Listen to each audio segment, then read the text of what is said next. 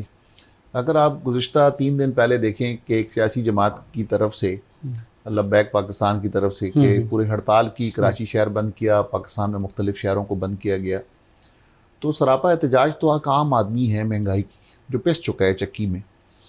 ہم جو جس انڈسٹری سے ہمارا تعلق ہے بلڈرز اینڈ ڈیولپر کے, ہمارے بس میں یہی تھا کہ ہم نے جو ہے سٹیل کو ایک آئٹم کو لے کر مہنگائی کا, کہ جو کہ ودن ایک سال کے اندر تقریباً کوئی 200% بڑھا ہے. تو آپ یہ دیکھیں کہ کوئی بھی 200% کوئی بھی چیز جب مہنگی ہو جائے تو وہ کوئی بھی کاروبار فیزیبل نہیں رہتا. تو ہم نے اسی مہنگائی کو دیکھتے ہوئے کہ ایک تو ہوتی ہے جینون مہنگائی اور ایک ہوتی ہے کارٹلائزیشن کی مہنگائی.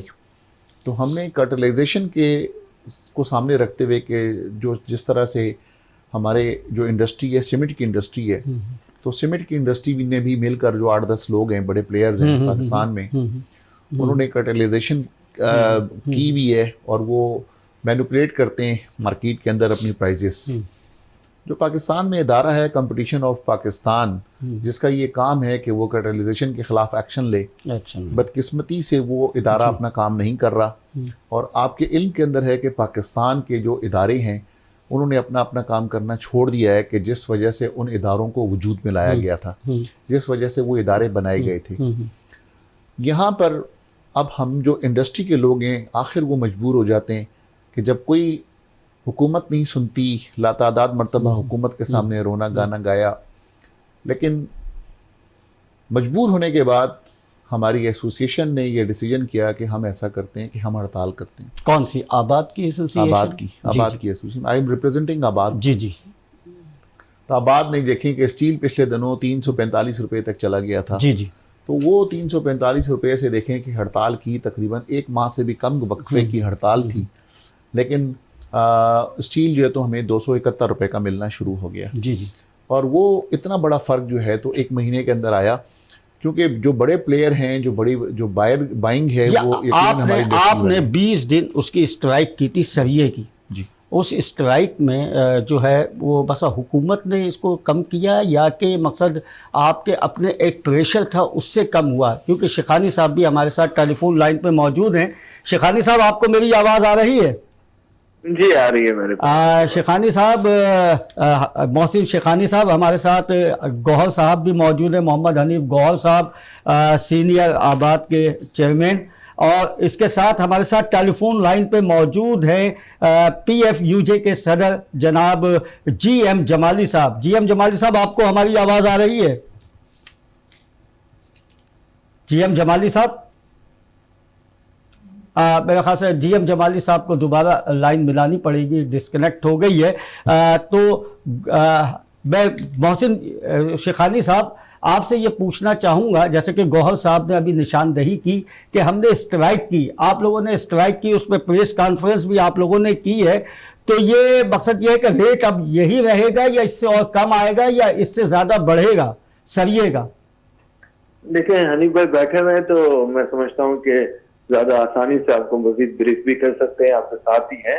لیکن سر یہ کا ریٹ ڈیفینیٹلی جب ڈالر کا اپ اینڈ ڈاؤن اس طریقے سے ہوگا اور کوئی انسرٹین رہے گا تو کوئی چیزیں پتہ نہیں. ابھی آپ دیکھ رہے ہیں کہ ایک دن 18 روپے بڑھ جاتا ہے، 8 روپے کم ہو جاتا ہے.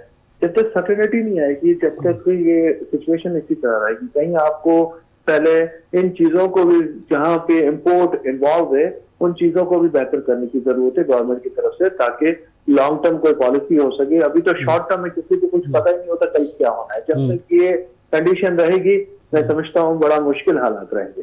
اچھا، مشکل حالات رہیں گے. گوہر صاحب، یہ جس طرح سے ڈالر بڑھ رہا ہے اور اچانک پھر ایک دن آتا ہے کہ اس کا کم ہو جاتا ہے، تو اس کا اتار چڑھاؤ جو ہے اس کو آپ کیا دیکھ رہے ہیں؟ یہ ایک جگہ فکس کیوں نہیں ہو رہا یا ایک جگہ کیوں نہیں آ رہا؟ کیا اس کے پیچھے آئی ایم ایف کا ہاتھ ہے، کس کا ہاتھ؟ دیکھیں یہ تو اب عیاں ہے، یہ بات تو جو آئی ایم ایف کے جو پریشرز ہیں، اب جب کسی بھی کوئی بھی جب بھکاری قوم معذرت کے ساتھ جب کوئی لون لینے کسی سے جاتی ہے، اس وقت کے جو ہمارے پرائم منسٹر جب خود اقرار کرتے ہیں بار بار ہر جگہ پر ہر فورم کے اوپر، اور کئی دفعہ انہوں نے میڈیا پہ یہ اقرار کیا ہے کہ beggar can not be choosers, تو دیکھیں کہ جب ایک طریقے سے اگر ہمارے جو chief executive of the country ہیں اور وہ جب خود قوم کو اور اپنے آپ کو جب بیگر کہیں گے تو دوسرے انسان نے ہماری وہ رسپیکٹ تو نہیں کرنی. جب ہم قرضے لینے جاتے ہیں تو یقیناً ہم نے ان کی کنڈیشنز کو بھی ماننا ہے. تو جو آئی ایم ایف کی کنڈیشنز ہیں، جو آپ کا بیسک جو میں سمجھتا ہوں کہ آج جو پروگرام ہے آپ کا مہنگائی کے اوپر، تو وہ اس میں سے بہت ساری وجوہات جو ہیں وہ آئی ایم ایف کے اس پریشرز کی وجہ سے بھی ہیں، کیونکہ جتنے ٹیکسز جو ہے تو آئی ایم ایف کے پریشرز کی وجہ سے حکومت کو لگانے پڑے، اور جو ڈی ویلیویشن جو کرنی پڑی اوپن مارکیٹ میں جیسے چھوڑا گیا ڈالر کو. پہلے کس طریقے سے کنٹرول کیا کرتے تھے؟ پہلے جب اسحاق ڈار صاحب ہمیشہ جب آتے تھے وہ یہی کہتے تھے کہ دیکھیں کہ میرے پاس وہ جادو ہے کہ میں ڈالر کو کنٹرول کر سکتا ہوں. یہ شروعات کی بات ہے، جب وہ آئے تھے تو انہوں نے کہا تھا کہ میں اس کو کنٹرول کر لوں گا، لیکن اس کے بعد وہ بھی بدل گئے سر. تو دیکھیں نا، اس کا مطلب یہ ہوا کہ ان کے کال و فعل میں فرق ہے، تضاد ہے ان کی بات میں. اس کا مقصد ہے کہ جو وہ سمجھتے تھے کہ میں جادو کی چھڑی لے کر آؤں گا اور میں ساری چیزیں ٹھیک ہو جائیں گی، جادو یہ کنٹرول ہو جائے گا، لیکن وہ تو سب کے سب ان کے دعوے غلط ہو گئے. کہ آپ دیکھیں کہ ان کے آنے کے بعد انہوں نے کہا تھا کہ اس کی اوریجنل ویلیو 200 سے کم ہے، اس کی اوریجنل ویلیو 185 روپے سے اوپر نہیں ہونی چاہیے ڈالر کی. آپ کے پاس ہی میڈیا پہ ریکارڈڈ ہے یہ ساری چیزیں، ٹھیک ہے نا، میں تو جسٹ خالی ریپیٹ کر رہا ہوں. لیکن آج آپ دیکھیں کہ ڈالر 300 کو ٹچ ہو گیا، تو کہاں 185 اور کہاں. تو آپ یہ دیکھیں کہ جب پی ٹی آئی کی حکومت گئی تھی تو 178 روپے کا ڈالر تھا اس وقت. تو پی ٹی آئی کی حکومت کو ہم سارے کے سارے لوگ برا بھلا کہتے تھے اور یہی کہتے تھے کہ بڑی مہنگائی ہو گئی ہے، اور ان دنوں میں مہنگائی ہونا شروع ہوئی تھی. لیکن میں سمجھتا یہ ہوں کہ اس وقت ڈالر 178 کا تھا. اگر آپ پچھلے ایک سال پہلے کی چیزوں پہ آپ چلے جائیں تو آپ کو مہنگائی جو ہے تو شاید اتنی ظلم والی مہنگائی نظر نہیں آئے گی جتنی کہ ان دنوں میں ہوئی ہے. تو اس وجہ سے میں سمجھتا ہوں کہ نہ صرف اسحاق ڈار صاحب، پوری جو پی ڈی ایم کی حکومت ہے جن کو ہم تجربہ کار ٹیم کہا کرتے تھے، ان سارے تجربہ کار ٹیموں نے جو 30 سال تجربہ نظر نہیں آ رہا. تو میں آؤں گا نعیم آوان صاحب کی. تو نعیم آوان صاحب، یہ جو ڈالر ہے کیا یہ اسحاق ڈار صاحب کو پٹخ دے گا یا بس ان کو استعفیٰ دے دینا چاہیے؟ اب کیا سمجھتے ہیں آپ؟ دیکھیں، میں عمران خان کی اگر میں مثال دوں تو ایک پلاسٹر، ایک معمولی چوٹ جو کہ 4 مہینے سے وہ پلاسٹر نہیں اتر پا رہا ہے. آپ کیا سمجھ رہے ہیں کہ پی ڈی ایم 10 مہینے کے اندر اس ملک کی 4 سال کا جو بگاڑ اس ملک کے اندر جو معیشت تباہ و برباد کی، state bank of Pakistan I M F کے حوالے رکھوا دیا، کشمیر جو ہے وہ انڈیا کے حوالے رکھوا دیا اور سیاسی استحکام آنے نہیں دے رہے. تو میں نہیں سمجھتا کہ 10 مہینے کے اندر جو ہے وہ سب کچھ ہو سکے. بالکل جو دعوے کیے تھے، دعوے تو بات یہ ہے کہ سابقہ پرائم منسٹر صاحب نے بڑے کیے تھے، 90 دن میں 1 کروڑ نوکریاں، 50 لاکھ مکانات، گورنر ہاؤس کو گراؤں گا، لائبریری بناؤں گا، پھر پی ایم ہاؤس کو گراؤں گا، یونیورسٹی بناؤں گا، حافظ صدیقی کو لاؤں گا. پھر ملک نے دیکھے کہ پھر میں جو ہے، لیکن سر ان کو موقع نہیں مل سکا، ان کو وہ پورا نہیں مل سکے, 5 سال ان کو نہیں مل سکے, اس کی وجہ سے کیا کرتے؟ اچھا بھی دیکھیں, اگر میں 2018 سے پہلے کی بات کروں اور 2018 کی, اور اگر یہ آپ کہہ رہے ہیں کہ 4 سال میں ان کو موقع نہیں ملا تو یہ سراسر زیادتی ہوگی. 2018 سے پہلے ڈالر اگر میں بات کروں تو ڈالر جو ہے اس کے ریٹ آپ اٹھا کے دیکھ لیں کہ ڈالر کے ریٹ کیا تھے, چینی کے ریٹ کیا تھے, آپ کے سری کے ریٹ کیا تھے, سیمنٹ کے ریٹ کیا تھے. آپ اکنومی آپ اٹھا کے دیکھیں کہ ملک کا جی ٹی پی ریٹ 5.8 کو پر کھڑا ہوا تھا. ملک کے اندر جو ہے وہ حالات نہیں تھے, اللہ نہ کرے جو آج حالات اس ملک کو دے دیے گئے ہیں. بلوچستان کا امن و امان خراب ہے, کراچی کا امن و امان جو ہے وہ ڈس بیلنس ہے, ریلوے اپنے ٹائم پہ نہیں آ پا رہی ہیں, یہ سب چیزیں, بجلی کا بحران, گیس کا بحران 2018 سے پہلے یہ چیزیں نہیں تھیں. لیکن 4 سال یہ بڑا وقت ہوتا ہے, ٹائم ہوتا ہے, اور اس وقت اور ٹائم کے اندر بات یہ کہ دیکھیں نا, میں اگر آج میں حنیف بھائی بیٹھے میں اگر کوئی پی ٹی آئی کا کوئی ترجمان یا اسپوک پرسن وہ پارٹی کو ڈیفائن کرتا تو میں اس سے سوال کرتا کہ 4 سالوں کے اندر آپ نے 24,000 ارب ڈالر اس ملک پہ قرضہ چڑھا دیا. مجھے بتائیں کوئی ایک یونیورسٹی کا نام بتائیں, کسی موٹر وے کا نام بتائیں, کسی ایئرپورٹ کا نام بتائیں. یہ باتیں کچھ نہیں بنا سکتے. ایک منٹ نعیم عوان صاحب, یہ باتیں تو 70 سال سے سنتے چلے آ رہے ہیں کہ جو حکومت آتی ہے ہمیشہ یہی کہتی ہے کہ ہمارا ملک بہت نازک مرحلے سے گزر رہا ہے, نازک مراحل سے گزر رہا ہے اور ہمیں قرضہ لینا پڑے گا. ٹھیک ہے, یہ معاملات تو چل رہے ہیں, لیکن ابھی ایک مسئلہ اور آ رہا ہے جو کہ ہمارے بزنس مینوں کے ساتھ, ہمارے صنعت کاروں کے ساتھ ہے. محسن شیخانی صاحب, کیا اب ہمارے جو صنعت کار ہیں, جو تعمیراتی کام کرتے ہیں اور یقیناً وہ بینک سے لون بھی لیتے ہیں, قرضہ بھی لیتے ہیں, تو آپ یہ دیکھ رہے ہیں کہ اب قرضہ مل سکے گا یا اس کا جو پرسنٹیج ہے, یعنی کہ ہم تو وہ سودی کہیں گے, وہ بڑھا دیا گیا ہے, تو کیا دیکھتے ہیں آگے آپ؟ دیکھیں 20% میں تو کوئی بھی انڈسٹری سروائیول نہیں کر سکتی. جب 20% ریٹ ہو جاتا ہے تو 21-22% پہ آپ کو ملتا ہے. تو میں نہیں سمجھتا کہ اکانومیکل یہ یوز ہو, صرف گورنمنٹ ہی لون لے سکتی ہے. جو ہماری گورنمنٹ ہے اس نے ہی کوئی 5 ٹریلین روپے بھرنے, جو ٹیکس سارا جمع ہوگا وہ انٹرسٹ میں دے دیں گے. اور میں تو پلیز یہ کہوں گا کہ اکانومی پہ ہم لوگ بات کریں. بیسیکلی ہم کوئی پولیٹیکل پارٹی نہیں ہے نا, جو حالات ہے اس پہ ڈسکس کریں, اور ٹو دا پوائنٹ ہم اپنے حالات کو ڈسکس کرنا ہمارے لیے سب کے لیے بہتر ہے. ہمارا کسی عمران خان سے واسطہ نہیں, ہمارا کسی نواز شریف سے بھی واسطہ نہیں, اور ہمارا کسی پیپلز پارٹی سے بھی واسطہ نہیں. ہم لوگ تو اس ملک کو بچانے کی بات کر رہے ہیں. یہ لوگ سارا دن ایک دوسرے سے یہی لڑتے رہتے ہیں کہ کس نے کیا کیا, کس نے کیا نہیں کیا. تو میں خدا را سب کو یہ کہوں گا کہ پلیز اب ٹائم ہے, چیزیں لائن ڈرا کریں. یہ ملک بہت پوٹینشیل ہے اس ملک میں. یہ 4 ارب لوگ کنیکٹیوٹی ہے اس ملک کی روڈ کے ساتھ. یہ ملک کے پاس منرلز ہیں, یہ ملک کے ایگریکلچر ملک ہے.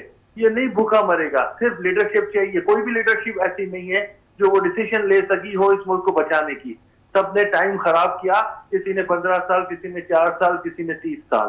تو خدا را اس ملک کا فیوچر ہے, آپ سب کے بچے ہیں, یہ قوم ہمارے بچے ہیں آنے والے. ہمیں ایسی لائن ڈرا کر کے بات کرنی چاہیے تاکہ ہم اپنے فیوچر کو, اپنے ملک کو. بہت اچھی بات کی ہے محسن شیخانی صاحب آپ نے کہ ہمیں آنے والی جنریشن کا سوچنا چاہیے, اس یوتھ کا سوچنا چاہیے جن کو کہ اب ملک کی بھاگ دوڑ سنبھالنا ہے. لیکن ایک طرف ہم ایک چیز اور دیکھ رہے ہیں جو گوہر صاحب سے میں یہ سوال کروں گا کہ لوگ زیادہ تر پاکستان سے باہر جا رہے ہیں, ہمارے صنعت کار بھی ملک سے باہر جا رہے ہیں. تو اس کی وجوہات آپ کو کیا نظر آتی ہے, کیا وجہ ہے؟ یہ چیزیں ہیں یا کہ کچھ اور معاملات ہیں؟ میں سمجھتا ہوں ہم آج بھی اچھا انوائرمنٹ نہیں تھے. جی حنیف گوہر صاحب. دیکھیں میں سمجھتا ہوں جو محسن صاحب نے بات کی ہے وہ ساری بات ٹھیک ہے کہ ہمیں ایک تو اکانومی پہ اور پاکستان پہ رہنا چاہیے. ہم کیونکہ ہمارا کسی پولیٹیکل جماعت سے تعلق نہیں ہے, نہ محسن شیخانی صاحب کا, نہ میرا. ہم صرف پاکستانی ہیں اور ہم پاکستان کے لیے ہم تکلیف ہمیں ہوتی ہے, ہم دکھتے ہیں ہم. اور جہاں جو سوال آپ نے کیا, دیکھیں کبھی بھی یہ حالات نہیں تھے کہ ہر انسان اتنا مجبور ہو جائے کہ وہ ملک سے جائے. آصف صاحب ملک سے کتنے % لوگ جا سکتے ہیں؟ اشرافیہ جا سکتی ہے جن کے پاس 4 پیسے ہیں, لیکن جو باقی کے 22 کروڑ لوگ ہیں وہ کہاں جائیں گے؟ آپ یہ دیکھیں نا کہ 5%, 2%, 1% لوگ چلے جائیں گے, لیکن سب لوگ تو نہیں جا سکتے ملک سے. لیکن ہمیں تو جب تک اس ملک کے بارے میں ہم سوچیں گے نہیں, لیکن جیسا کہ ہم دیکھ رہے ہیں فیصل آباد کو لے لیں یا سیالکوٹ کو لے لیں, وہاں پہ ہماری صنعتیں بند ہو رہی ہیں. تقریباً ایک ہمارے اندازے کے مطابق 100 سے زیادہ ہماری صنعتیں بند ہو رہی ہیں, اور وہ یہاں سے جیسے بنگلہ دیش ہے یا دوسرے سری لنکا ہے یا وہاں پہ جا کے شفٹ ہو رہے ہیں. اس کو آپ کس طرح دیکھ رہے ہیں؟ دیکھیں میں اس طرح سے دیکھ رہا ہوں اس کو کہ جب تک ہم سب مل کر ملک کا صرف نہیں سوچیں گے, اپنی ذاتیات سے نہیں نکلیں گے, ہمیں سب کو مل کر ملک کا سوچنا ہوگا. جس دن ہم صرف ملک کا سوچیں گے تو انشاءاللہ جیسے محسن صاحب نے فرمایا بالکل ٹھیک ہے, اس دن انشاءاللہ ہمارا اتنا پوٹینشیل ہے ملک کے اندر کہ ہم ٹھیک ہو جائیں گے. دیکھیں ہمیں قرضوں سے جان چھڑانی ہے, ہمیں خوش نہیں ہونا کہ ہمیں 1.1 بلین قرضہ IMF سے مل جائے گا, ہمیں جو ہے تو چائنا سے قرضہ مل جائے گا. ہم قرضے لے کر خوش ہوتے ہیں, اپنی بڑی خوشی محسوس کرتے ہیں کہ جناب کہ ہم بڑی کامیابی ہے کہ ہمیں قرضہ مل گیا. ارے نہیں, ہماری کامیابی تب ہوگی کہ جب ہم قرضوں سے نجات دلائیں گے اس قوم کو. آج 130 بلین کا قرضہ ہو گیا, آج ہم 500 ارب ہر سال دیتے ہیں سود کی مد میں. تو آپ یہ دیکھیں کہ اگر آپ نے قرضوں سے جان چھڑا لی اس ملک کی خاطر, بہت پوٹینشیل ہے اس ملک میں. سب سے زیادہ تو آپ 500 ارب روپے جو سود آپ دے رہے ہیں دوسرے ممالک کو, اس سے آپ کی جان چھوٹے گی. آپ نے یہ سفید ہاتھی کیوں پالے ہوئے, آپ نے PIA کو کیوں پالا ہوا ہے جس کے اندر آپ 90 ارب ہر سال آپ دیتے ہیں ان کے خسارے کی مد میں. آپ نے پاکستان اسٹیل کو کیوں پالا ہوا ہے جس کی پروڈکشن کوئی نہیں ہے, لیکن آپ ان کے جو اخراجات ہیں اربوں روپے کے آپ نقصانات بھر رہے ہیں. آپ نے پاکستان ریلوے کو کیوں پالا ہوا ہے. آپ پاکستان ریلوے کی اتنی بڑی پراپرٹیز ہیں, پاکستان ریلوے کا اس قسم کا اسٹرکچر ہے. میں یہ سمجھتا ہوں کہ اگر صرف ان 3 اداروں کو, دنیا میں پرائیویٹائزیشن ہو رہی ہے, ان کو پرائیویٹائز کر دیں, آپ کے پاس اتنا فنڈ آ جائے گا کہ آپ وہ پورے کا پورا قرضہ اٹھا کر آپ سارے جن سے آپ نے قرضے لیے 130 بلین آپ ان کو دے دیں گے. لیکن آپ کا ملک اپنے پیروں پر کھڑا ہو جائے گا. آپ کا جو 500 ارب اور 90 ارب اور پتہ نہیں کتنے ارب روپیہ جو آپ لاس کر رہے ہیں, وہی پیسہ آپ جنرل عوام پہ لگا دیں گے. اور اس کے علاوہ آپ نے جو سوالات کم کریں یہاں پہ, کیونکہ وقت محدود ہوتا ہے, یہاں پہ بریک کا وقت ہوا ہے. آتے ہم ایک بریک کے بعد.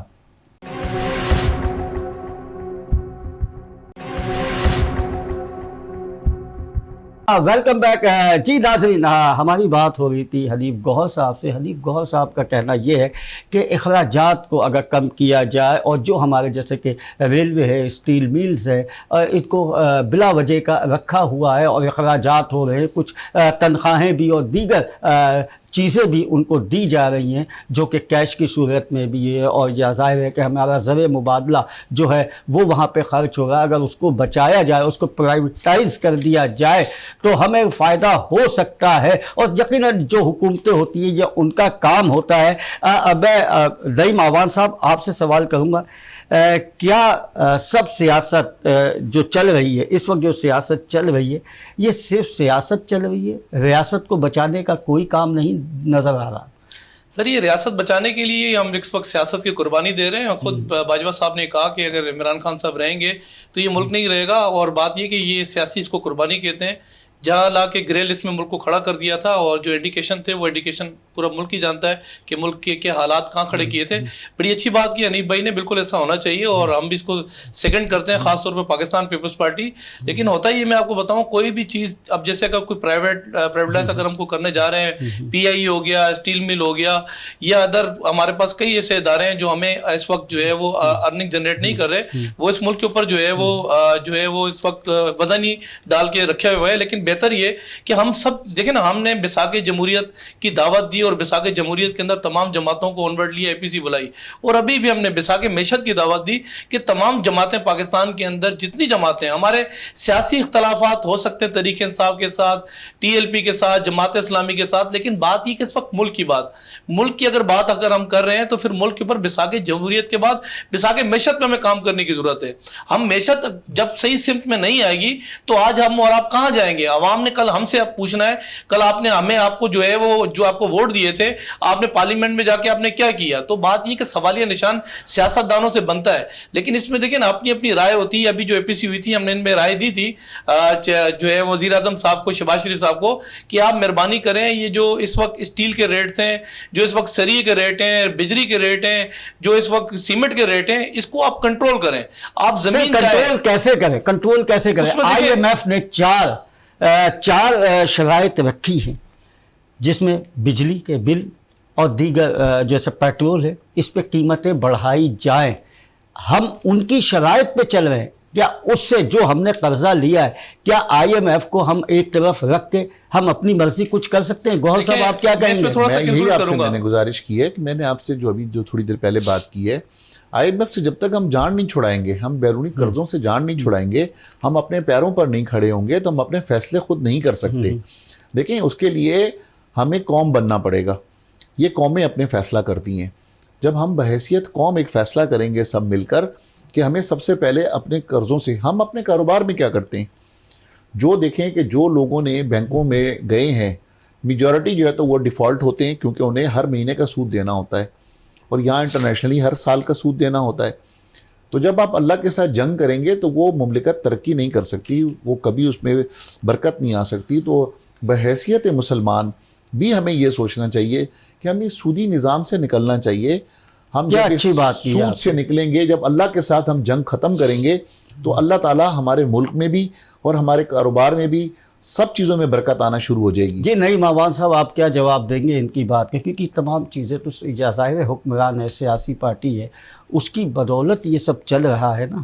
تو اب ظاہر ایک نام آتا ہے سود کا, کہ یہ سودی نظام. تو سر یہ تو ہمارے یہاں اگر باحیثیت مسلمان اگر ہم دیکھیں تو یہ چیز تو صحیح نہیں. تو اس کے حوالے سے آپ کیا کہیں گے؟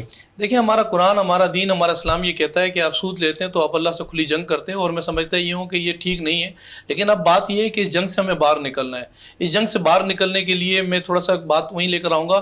دیکھیں نا, آپ کا جو لیبر ہے وہ کنسرن ہے آپ کے سری کے ساتھ, سیمنٹ کے ساتھ, آپ کی بجری کے ساتھ, یہ لیبر ان کے ساتھ اٹیچ ہے. ہم بھی یہ چاہتے ہیں کہ زمینوں کے چاہے تھوڑے سے ریٹ اوپر نیچے کر لیں, لیکن ان چیزوں کو تھوڑا سا کم کیا جائے. ایسا نہیں ہے کہ IMF نے یہ کہہ دیا کہ آپ نے ان چیزوں کو بڑھانا ہے. IMF کی ایک ریکوائرمنٹ ہے, آپ نے اس میں ہمیں اتنی ریکوری کر کے دینی ہے, ہم اس میں ریکوری کر کے دے سکتے ہیں. باقی دیکھیں بات یہ کہ ملکوں پر نا قرضے نا آصف بھائی چڑھتے ہیں اترتے ہیں.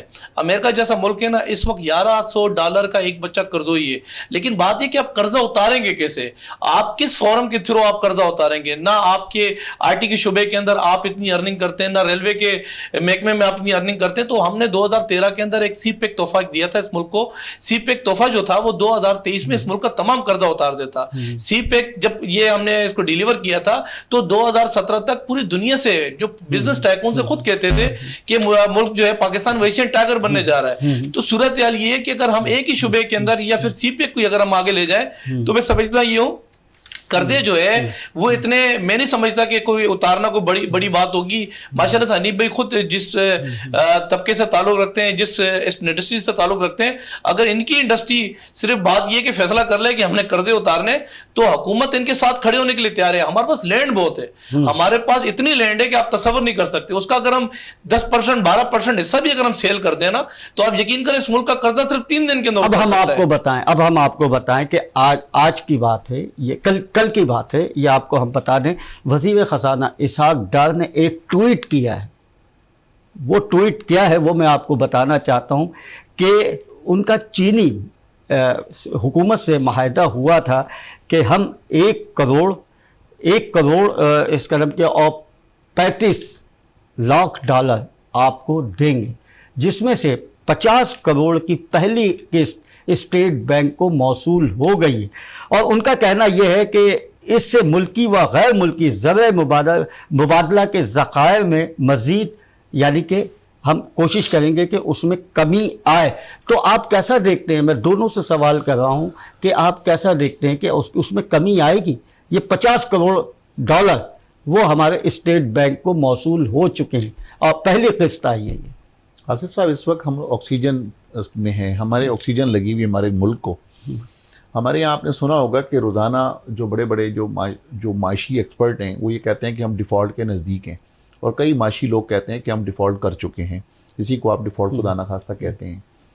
تو ہم ICU کی پوزیشن کے اندر, تو آپ کے پاس جو بھی فورن ایکسچینج کہیں سے بھی آئے, کیونکہ فورن ایکسچینج اگر ہمارے پاس نہیں آئے گا تو جو ہماری اس وقت جو LCs کا جو ایشو آیا ہوا ہے, جو ہم امپورٹ ہمارے لوگ نہیں کر پا رہے ہیں, جو بہت ساری یہاں پہ جو ایکسپورٹ کی بھی جو مٹیریل ہیں ان کے اندر کوئی ایسی چیزیں ہوتی ہیں کہ جو را مٹیریل آپ کو امپورٹ پہلے کرنا پڑتا ہے, اور پھر آپ فنش گڈ بنا کے تو آپ ایکسپورٹ کرتے ہیں, اور وہاں سے آپ ڈالر جنریٹ کرتے ہیں. یہ 2-3 طریقے ہیں ڈالر جنریٹ کرنے کے. یا تو آپ بیرونی ملک سے قرضہ لیں گے, یا آپ ایکسپورٹ کریں گے, یا جو آپ کے جو باہر ممالک میں جو لوگ کام کرتے ہیں وہ آپ کو ڈالر بھجوائیں گے. میں نہیں سمجھتا کہ کوئی اور تیسرا کوئی طریقہ ہے. تو فورن ایکسچینج تو ہماری ضرورت ہے, اس میں کوئی دو رائے نہیں ہے. اگر فورن ایکسچینج ہمارے پاس نہیں آئے گا تو ہماری LCs نہیں کھلیں گی, ہمارا بزنس نہیں چلے گا, اور ہم جو ہے دنیا کے ساتھ شانہ بشانہ کھڑا نہیں ہو سکیں گے. لیکن ہمیں یہ سوچنا ہوگا کہ ہمیں ان پر خوش نہیں ہونا چاہیے کہ آج ہمیں چائنا نے 50 کروڑ دے دیے, آج ہمیں جو ہے تو 1.5 ارب IMF نے دے دیے. دیکھیں کہ جو بھی کوئی قرضہ دیتا ہے اس کی اپنی اپنی کنڈیشنز ہوتی ہیں, ویسے کوئی بھی کسی کو قرضہ نہیں دیتا. ہمیں کوشش یہ کرنی چاہیے کہ ہم ان قرضوں پر فخر محسوس کریں. آپ دیکھیں کہ برابر کے ملک سے ایک واٹس ایپ گھوم رہا ہے, اگر آپ انڈیا کی ایک میں آپ کو نام لے کے بتاتا ہوں, کہ وہ شخص یہی بتا رہا ہے کہ جی واہ واہ کیا بات ہے کہ پاکستان کی فورن منسٹر کو, فائنانس منسٹر کو, کہ وہ کتنے خوشی سے بتا رہے ہیں کہ الحمدللہ اتنا قرضہ جو ہے تو آج ہمیں مل گیا. تو اس پر الحمدللہ نہیں کرنا چاہیے. قرضہ بڑی مشکل سے کوئی انسان لیتا ہے کسی کے پاس, بڑی ندامت کے ساتھ جاتا ہے, لیکن ہمارے فخر سے کہا جاتا ہے, دوسرے ممالک میں جا کے یہ کہا جاتا ہے کہ ہماری اتنی بات ہو گئی ہے, یہاں سے ہمیں اتنی رقم مل جائے. نعیم اعوان صاحب, قومی یکجہتی, سیاسی اور معاشی بحران کا حل کوئی ہو سکتا ہے؟ سر بالکل ہو سکتا ہے. آپ دیکھیں نا, اس وقت معیشت کی جو صورتحال ہے وہ ٹھیک نہیں ہے, اس میں کوئی شک نہیں ہے کہ جو ایکسپرٹز ہیں جو معاشی طور پر چیزوں کو دیکھتے ہیں, میں سمجھتا ہی ہوں کہ ہم صحیح سمت کے اندر نہیں ہیں. لیکن میں آپ کو بتاؤں کہ ہمیں ٹرسٹ ڈیفیسٹ میں رقم کی ہمیں ضرورت ہے. IMF بیسکلی قرضہ نہیں دیتا. IMF جو ہے وہ انٹرنیشنل مانیٹرنگ جو ہے فیسلٹیز پرووائڈ کرتا ہے. جب آپ کو گرین سگنل دے دیتا ہے نا کہ ہاں جی اب آپ کے اوپر سے تمام ریسٹرکشنز ہٹ گئی ہیں, تو پھر آپ کی بات ہی کہ فورن ریزرو ہیں وہ بھی آنا شروع ہو جاتے ہیں فورن سے. پھر اسی طریقے سے دیگر جو ممالک کے ساتھ آپ کے معاہدے ہوئے ہیں, جیسے ہمارے انٹرنیشنلی ایک یونائٹڈ نیشن سے ایک بڑا فنڈ آنا ہے ویدر کے متعلق, انہوں نے اناؤنس کیا تھا کہ ہم جو ہے گلوبلائزیشن جو پوری دنیا کے اندر ویدر جو ڈسٹرب ہے اس کا 12,000 ارب جو وہ آنا ہے, پھر سعودی عرب سے کچھ آنا ہے, کچھ جو ہے وہ ترکی سے آنا ہے, کچھ چائنا سے آنا ہے, پھر آپ کا ایشین بینک ہے, ورلڈ بینک ہے, ورلڈ وومن بینک ہے. بات یہ ہے کہ وہ پھر آٹومیٹکلی ایکٹیو ہوتے ہیں. لیکن ہم اس وقت سرکل کے اندر ہے IMF کے جو ہے وہ ریڈار کے اوپر. ہم اس ریڈار سے جب تک نکلیں گے نہیں نا, اس وقت تک ہم آگے بڑھ نہیں سکتے. پھر دوسرا یہ ہے کہ ان 75 سالوں کے اندر ناصر بھائی اب تک ڈیسائیڈ ہی نہیں ہو سکا کہ اس ملک کو چلانا کس نے. بات یہ کہ انہوں نے چلانا ہے جو پارلیمنٹ کے اندر بیٹھتے ہیں. سوچنے کی بات ہے, یہ کس کے سوچنے کی بات ہے, کیونکہ آپ بھی سینئر سیاسی رہنما ہیں, آپ سینئر اس کا نام کیا بزنس مین ہیں. یہ کس کے سوچنے کی بات ہے, یہ کس طرف ہمارے یہ کہ ملک کو لے کے جایا جا رہا ہے, آپ کیا سمجھتے ہیں؟ کیونکہ آپ لوگوں کا تجربہ ہے, آپ کیا سمجھتے ہیں؟ سب کے مل کے سوچنے کی, جس کو اس پاکستان سے پیار ہوگا, آپ چاہے جو اشارہ اسٹیبلشمنٹ کی طرف کر رہے ہیں یا آپ پولیٹیکل پارٹیز کی طرف کرتے ہیں, اسٹیبلشمنٹ کو بھی یہ سوچنا ہوگا, پولیٹیکل پارٹیز کو بھی یہ سوچنا ہوگا کہ ہم اپنے ذاتی مفادات سے نکل کے ہم اب جو ہے تو ملکی مفاد کے لیے ہمیں کام کرنا چاہیے. جس دن ہم نے یہ سوچ لیا پولیٹیکل لوگوں نے اور اسٹیبلشمنٹ نے, اس دن یہ ملک ترقی کرنا شروع ہو جائے گا. اچھا, اب میں ایک سوال اور کرنا چاہوں گا. یہ تو ایک صنعتوں کے حوالے سے یا ملک کی زر مبادلہ کے حوالے سے یا اس کے حوالے سے بڑی بات تھی. اب میں ایک چھوٹی سی بات پہ آتا ہوں, ایک عام انسان کی طرف آتا ہوں. اب رمضان شروع ہونے والے ہیں. اب جس طرح سے پہلے راشن لیا جاتا تھا اور آج کل جس طرح سے ہمارے جو فلور میلز ہیں, آٹے کی جو میلیں انہوں نے ہڑتال کی ہوئی ہے, آٹا عام لوگوں کو دستیاب نہیں ہے. سرکاری سطح پہ جو آٹا آتا ہے آپ دیکھتے ہیں کہ اس پہ کتنا رش ہوتا ہے اور کس طرح سے لوگ لے رہے ہوتے ہیں آٹا, کہ دیکھ کے شرم آتی ہے کہ یار یہ اس طرح سے لائن لگ کے آٹا مل رہا ہے. میں آ رہا ہوں اب اس طرف, رمضان کی طرف. ہمیشہ ہر سال ہم نے یہی دیکھا ہے کہ جب رمضان آتے ہیں تو مہنگائی بڑھ جاتی ہے ہر چیز پہ, یہاں تک کہ ایک دھنیا پودینہ ٹماٹر پہ بھی پیسے بڑھ جاتے ہیں. اب تو ویسے ہی بڑھے اور مزید بڑھ جائیں گے. اور جس طرح سے مخیر حضرات اسٹال لگا لیتے ہیں کہ بھائی یہ غریب بس جو کوئی روڈ پہ گزرنے والا افطار کر لے یا سحری کر لے, آپ دیکھتے ہیں کہ اب اس طرح سے افطار لگے گی, اس طرح سے افطار ہو سکے گا اس مہنگائی کے دور میں؟ دیکھیں آصف بھائی, اس ملک کے اندر جو ہے وہ ایسے بہت سارے لوگ ہیں جو رمضان کے اندر آتے ہی جو ہے وہ اپنے جو ہے وہ الماریوں کے دروازے کھول دیتے ہیں. مافیاز اگر میں بات کروں, یہ مافیاز ہیں, گندم مافیا ہے, چینی مافیا ہے, پیٹرول مافیا ہے, ڈالر مافیا ہے. مافیاز کا ڈھیر ہے اس ملک کے اندر. لیکن رمضان جیسے مہینے کے اندر الحمدللہ خاص طور پہ کراچی کے اوپر بڑا ایک اللہ کا فضل و کرم ہے کہ کراچی میں کوئی بھی آدمی بغیر سحری بغیر افطاری تو کم سے کم سوتا نہیں ہے. باقی رہا دیکھیں ہم باعثیت ریاست جو ہے وہ ہم سختیاں کر سکتے ہیں, کوئی سوتا نہیں ہے. یہ تو اللہ کا وعدہ ہے کہ بھوکا اٹھاؤں گا بھوکا سلاؤں گا نہیں, لیکن باحیثیت حکمراں جو کہ ریاست کو چلا رہے ہیں ان پہ بھی تو کچھ فرائض ہوتے ہیں نا. جیسے دوسرے ممالک میں ہم دیکھتے ہیں کوئی تہوار آتا ہے یا کوئی اس طرح کا آتا ہے تو وہ قیمتیں کم کر دیتے ہیں, لیکن ہمارے ملک میں بڑھ جاتی ہیں. حنیف گوہر صاحب آپ کیا دیکھتے ہیں؟ کہ جو آپ بات کر رہے ہیں اس کے لیے صرف اللہ کی طرف سے خوف ہونا چاہیے دل میں. یہ آپ بالکل, یہ انفارچونیٹ, یہ ہمارے المیہ ہے یہ ہمارے ملک کے اندر, اور خاص طور پر ہم مسلمانوں میں جو کہ بدقسمتی سے یہ بات ہمیں کہنی پڑتی ہے. جن ممالک کا آپ اشارہ کر رہے ہیں وہ تمام کے تمام ملک جو ہے تو غیر مسلم ملک ہیں, جہاں پر اس قسم کی غیر مسلم ممالک میں چاہے رمضان روزے ہم مسلمانوں رکھنے ہوتے ہیں تو وہ یقین آپ کریں کہ آپ باہر چلے جائیں, امریکہ میں, انگلینڈ میں, کہیں پہ بھی آپ چلے جائیں تو وہاں پر بھی وہ کاؤنٹرز لگا دیتے ہیں کہ رمضان کے اندر وہ چیزوں کو کم کر دیتے ہیں, سستی کر دیتے ہیں. ہمیں کم سے کم اگر ہم خدا نہ خواستہ جو اسلام سے اگر ہم کوئی دوری ہے ہماری, تو ان لوگوں سے سبق سیکھ لینا چاہیے کہ ہمیں رمضان کے اندر خاص طور پر یہ خیال کرنا چاہیے کہ ہمیں چیزوں کو مہنگا کرنے کے بجائے چیزوں کو سستا کر کے بیچنا چاہیے. لیکن بدقسمتی سے ہمارے یہاں پر یہ فقدان ہے, اور ہمارے یہاں پر جو چاہے کسی بھی کمیونٹی سے تعلق ہو, تاجر برادری زیادہ ہوتی ہے, لازمی بات ہے کہ دکاندار ہیں یا ہم نے دوسرے ایک چیز اور دیکھی ہے جو کہ میں نے ایک سروے کی ہے, میں نے خود ایک سروے کیا, جو سماجی ادارے, ویلفیئر ادارے, وہ بھی پریشان ہیں کہ یار یہ تمام چیزیں ہیں اور اب ہم اس کو کیسے سنبھالیں, کس طریقے سے کریں. اب وہاں پہ بھی ڈونر کم ہو گئے ہیں. آف کورس جی, ڈونر تو وہی دے گا نا. ڈونر تو دیکھیں کم کس وجہ سے ہو گئے. ڈونر تو بزنس کر کے ڈونر دیتا ہے. حکومت کو تو, حکومت کے پاس تو اتنے وسائل ہی نہیں ہوتے, یا وسائل ہوتے ہیں تو وہ اپنا رونا ان کا ختم نہیں ہوتا. تو ہمارے یہاں پر تو دیکھیں کہ جتنے بھی کاروباری حضرات ہیں, کیونکہ وہ حکومت پر ان کا ٹرسٹ نہیں ہے, ٹیکس نہیں دینا چاہتے, ٹیکس کو بچاتے ہیں, لیکن وہاں اللہ کے نام پر دل کھول کر دیتے ہیں. وہ اللہ کے نام پر دل کھول کے دیں گے تب کہ جب ان کا کاروبار ہوگا.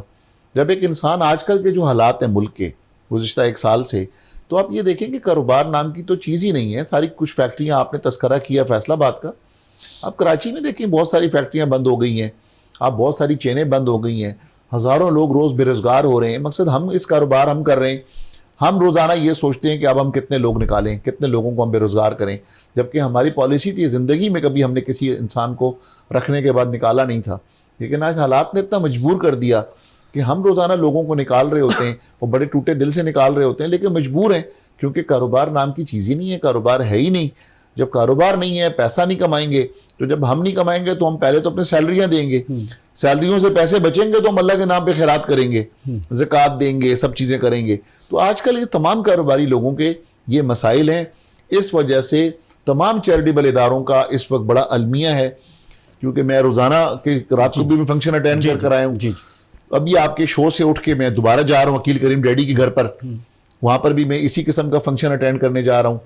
تو ہمیں علم ہے کہ اس مرتبہ کیونکہ بزنس نہ ہونے کی وجہ سے, کاروبار نہ ہونے کی وجہ سے ان تمام چیریٹیبل اداروں کے لیے مسائل پیدا ہو چکے ہیں, کیونکہ ان کے پاس فنڈ ریز نہیں ہو رہا. جب ان کے پاس فنڈ ریز نہیں ہو رہا تو شاید جو یہ دسترخوان ہمارے لگا کرتے تھے, دسترخوان آپ کو شاید کم لگنے نظر آ جائیں. سیلانی اپنے دسترخوان لگاتا تھا, جے ڈی سی اپنے دسترخوان لگاتا تھا. تو یہ سارے مسائل ہم کو اب اس رمضان میں اور آئندہ چند دنوں میں نظر آ رہے ہیں. اچھا, اب ہمارے پاس کیونکہ چند منٹ رہ گئے, نعیم آوان صاحب, الیکشن 2023 میں آپ دیکھ رہے ہیں کہ 2023 میں الیکشن ہو جائیں گے؟ پہلے تو میں سر, کیونکہ رمضان کی بات ہو رہی تھی, ایسا یہ ریاست کا کام ہوتا ہے کہ اپنی وہ لوگ جو ملک میں رہتے ہیں ان کا خیال رکھیں. ابھی اس پہ سبسڈی دی ہے 88 ارب روپے کی رمضان پیکیج کے حوالے سے. تمام یوٹیلیٹی سٹور کے اوپر جو ہے وہ جو آپ کے چینی, آٹا, پتی اور دیگر جو روزمرہ کی استعمال کی جو اشیاء ہے اس کے اوپر جو ہے وہ جو ہے اس کا کم کیے گئے ہیں. باقی رہا الیکشن کا, تو الیکشن جو ہے دیکھیں نا, ابھی ایک الیکشن جو بھی ہونے جا رہے ہیں جس کے اوپر سپریم کورٹ نے ہدایات جاری کی ہیں, میں سمجھتا ہی ہوں کہ دیکھیں اب اس وقت اس الیکشن کے لیے ہمیں 70 سے 80 ارب روپے کی ریکوائرمنٹ ہے. 70 سے 80 ارب روپیہ اس الیکشن کے لیے, جو آپ کے الیکشن سمجھ لیں کہ ماحول نہیں ہے اس وقت ملک کے اندر. ملک کے اندر صورتحال آپ کے سامنے ہے. کے پی کے اندر پشاور میں آپ نے دیکھا کہ وہاں ایک پولیس کی